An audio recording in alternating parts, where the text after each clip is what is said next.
most traders are dying to share their P&L to prove to others that they've made it.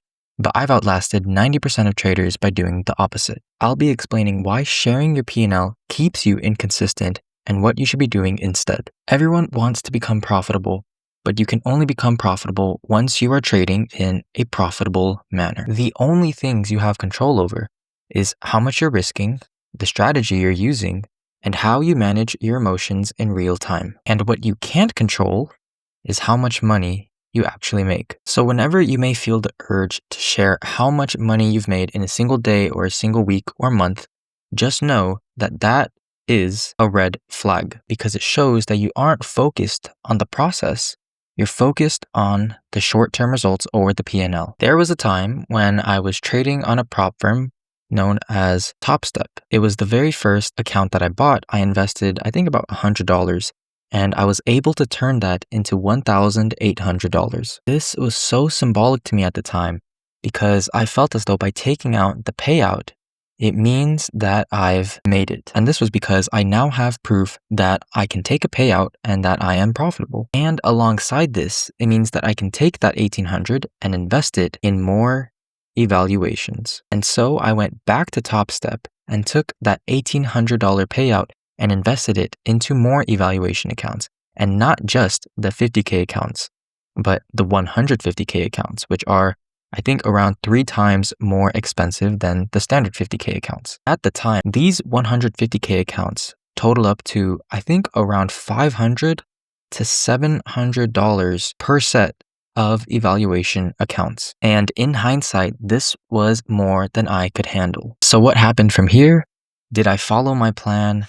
No. Instead, I got very emotional for each trade, and instead of risking how much I was supposed to risk, I ended up revenge trading, and I got very emotional when I traded everything simultaneously. So not only did I lose the evaluation accounts, I pretty much just blew $500 to $700 real dollars, but I also blew up my funded accounts that I passed from the prior set of evaluations. And I'm stating this because I was so excited. I remember I was so excited to share the fact that I made $1,800 from $100, and I just wanted to broadcast that to my parents, just people that were close to me, just so I can prove that I'm making it. And what I learned from that was when you're in that state of wanting to share how much you've made, it simply is a red flag because you're not focused on the process, you're just focused on the short-term results. And when it comes to actual social gatherings, when people ask you how much have you made from trading or what is your biggest loss, right? I get that one all the time. Or even, what's the most amount of money that you made in a single day? When you answered those questions, it only provokes people to want to ask more in the future. And this can become a problem because whenever you have to be thinking about how much you made the day before or how much you made last month, you aren't really in a frame of mind of thinking about doing the right things, about following your process. You're just solely fixated on how much you made. So when you go home later that night, you might be thinking that you're on such a mental high because you got to flex your P&L. And when you show up the next day, then that's when things end up going wrong. And it reminds me of those street interviews, like on social media, Instagram or TikTok. But you got people who go up to random millionaires on the street and they ask, how much do you make? And then the millionaire or even the billionaire would say something like, oh, I don't share it, but I have made a lot of money. Now, of course, they don't really want to share it because the IRS. But second, it's because you have limited bandwidth. So we're going to just visualize it as 3 cubes. And if you put these cubes in the past, so that means that you're just purely focused on the past, or maybe you put in 2 of these cubes in the future because you're just so excited about how much money you can make in the future, then notice how you don't have any cubes left to place in the present. Meaning that you are no longer focused on the present. All of your mental bandwidth is just split amongst other things. So what happens? Well, it means that when you're in the charts, instead of thinking about following your plan, you're going to be thinking about how much money you can make if you just hold onto one single trade longer. And all of these thoughts end up accumulating. And that's how emotional problems result in hesitation, over trading, over leveraging, and that's what keeps us from actually being able to become profitable. So what do you do instead? Well, if you want professional results, you have to do what a professional does. So going back to the scenario, when someone asks you, how much did you make, or what is your biggest winning trade? Simply just don't share. Literally, all you have to do is just tell them, sorry, that's not something that I share. I prefer to keep that private. And memorizing this exact response is what helps streamline your answer, so you don't get that emotional high when you get to share how much you are winning. And you also don't get to experience those extreme emotional lows if you're in the middle of a drawdown. Instead, what we want to do is put ourselves in the position of a professional and maintain that neutral mindset on how we approach the markets. And I'll be expanding a little bit into drawdown, but basically, drawdown is normal and it's simply a part of the game. And unfortunately, most people who ask how much you've made, they just don't understand that. Here's the thing.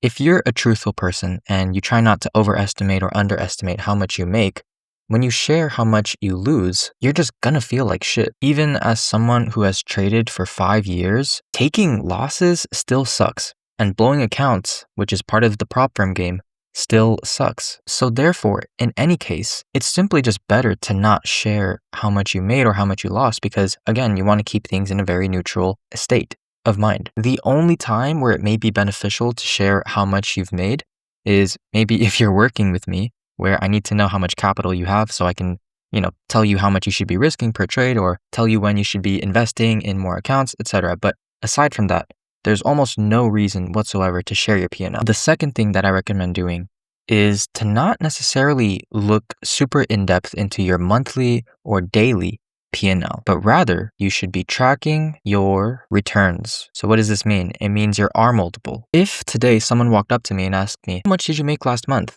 I legitimately do not know. But what I can tell you is my returns for last month. So if I risk $500 every single trade and I count that as 1 R, then I know that I made 5 times as much that I risked. But I don't know off the very top of my head how much money I actually made or lost. So when you simply are tracking your returns, having that extra step of actually calculating how much you made keeps you a lot less focused on the actual pure dollar amount. And this is important because if you are risking $1,000 per trade, $500 per trade, or even like $50,000, okay, comma's wrong, but even $50,000 per trade, it doesn't matter. The only thing that you really have to be tracking is simply your R multiple and how much you returned for how much you were risking. The third thing is that if you want the long-term results worth, I'm going to say suffering for because this journey is so long and there's so much emotional turmoil that you go through, but in order to actually get the results that makes those difficulties worth it, then you have to focus on the short-term inputs. So the very first step in becoming more obsessed on the short-term inputs is to first become aware of your emotional state. And this is important because you want to remain mindful of the feelings of excitement when you make a lot of money, or even the feelings of, say, like when you feel like shit, when you are taking those losses, so that you can instead reframe in your mind when you inevitably experience those emotions. And that's exactly what the second step is. You're going to be reframing your emotions and your thoughts. So whenever the thought of a dollar sign pops up in your head, whatever that may be, $500, you lost $1,000, whatever, then you immediately want to think about what you have done well. So think to yourself, did you risk how much you said you were going to risk? Did you execute the trade well? As in, you sold at your desired profit target or your desired stop loss? Did you take the trades that you needed to in the day? Meaning that, did you not hesitate? Were the trades that you took actually in accordance with your criteria and your overall strategy? And what you'll notice is that all of these thoughts that I told you to think of, those actions are all within your control. So therefore, rather than attributing your dopamine to something that you can't control, which in this case may be how much money you made earlier that day, you are transferring that dopamine into the process. So again, step 1 is you become aware of your thoughts regarding money. And when you are aware, you can then focus on using that dopamine, thinking about what was within your control. And if you met all those things within your control, then rather than obsessing on something that you can't control, you're basically just incentivizing, right? Because you are transferring those feel-good chemicals into following the process. And it also helps to remember that your biggest winners also could have just as easily been your biggest losers. However, again, it goes back to step 2. Think about what you controlled. Did you take the right risk? Did you take the right trade? If all of those were met, then it simply was a good trade. And here's the thing, for step 3A, if you followed your plan, then that means that you had a successful day, or you had a successful week, or successful month. Even if you didn't follow the plan, it means that you could have still walked away with some form of lesson and improvement for how you can adjust the strategy so that you don't repeat that same mistake. Either way, if you follow your plan or if you didn't follow your plan, it's still a win-win, because you either 1, reinforced the right actions which promote profitability, or 2, you learn something and you're able to grow as a result of making that mistake. Going back to what you should be doing instead, another thing you should do is make sure that you track your metrics. This is so important as a trader, because your results are going to be changing on a day-to-day basis. So therefore, by tracking your metrics, so let's say you take a total of 5 trades. For each of those trades, you can measure, did each one meet your criteria? If so, then that was 5 out of 5. Did each trade that you took meet your risk parameters? If so, then that was 5 out of 5. If out of the 5 trades, you were only able to execute on maybe 3 out of the 5, then you can track that statistic as well. So when you have these actual numbers, you can gauge your success not on the P&L, but rather the actual process. And tracking all of these statistics means that you have to be really accountable and transparent with yourself. And if you don't have a good history of keeping that accountability with yourself, then it might help to look for external help, such as seeking a coach, or simply even just tell someone like a family friend and update them about your progress. Like, did you take the right trades? And if you messed up, then tell them, because that reinforcement of having to keep yourself accountable is what's going to keep you from taking random junk trades or over leveraging, because you have to deal with that, I'm going to say, shame of having to tell people that you didn't really follow your plan. So you may be wondering to yourself,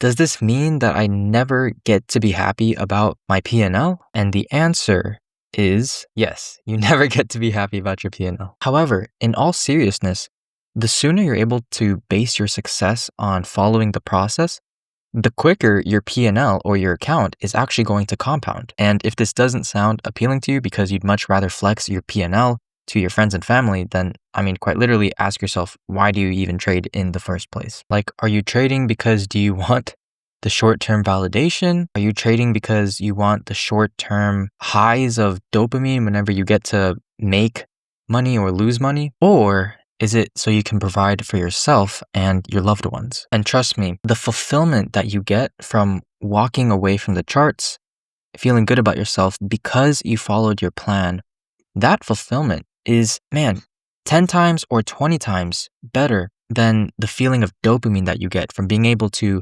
provide a quick flex and say that you made $10,000 in a single day. But unfortunately, most people aren't really able to follow the plan that they set for themselves. And if you're a trader who is close to passing evals or close to taking out payouts, but every time you get there, you end up blowing your account, then I'm opening up a few complimentary one-on-one calls just for you. And on this call, I'll be pinpointing exactly when your execution started to break down.